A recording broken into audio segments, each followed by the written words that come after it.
బయట కొంటే ఒక్కొక్క రొట్టె ఎంత అత్తమ్మా? ఒక రొట్టె 10 రూపాయలు అంట. అందుకని ఇంట్లో చేసుకుంటున్నాం ఫ్రెండ్స్. మీ ఊర్లో రొట్టెలకు ఎంతనో కామెంట్ బాక్స్ లో కామెంట్ చేయండి. మాకైతే జొన్న రొట్టె ఒక్కటి కొంటే ఆ ఒక్క జొన్న రొట్టెకి 10 రూపాయలు తీసుకుంటారు. సో ఈ సొద్ద రొట్టెలు చేసుకుంటున్నాము మేము. మీకు సొద్ద రొట్టెలు ఇష్టమా జొన్న రొట్టెలు ఇష్టమా కామెంట్ చేయండి. నాకైతే సొద్ద రొట్టెలే ఇష్టము. ఈ 2 days లోనే ఫేవరెట్ అయిపోయింది అనమాట. ఈ జొన్న రొట్టెలు బాగుండట్లేదా? సొద్ద రొట్టెలే మంచిగా ఉంటుంది. బియ్యం కలుపుతారు అలా, బియ్యం కలుపుతారు. మనం ఇంట్లో చేసుకుంటేనేమో ఒరిజినల్ జొన్నలతో చేసుకుంటాము.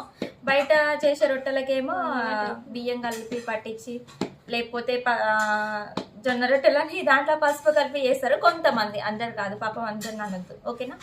మీరు ఎలా చేసుకుంటారా?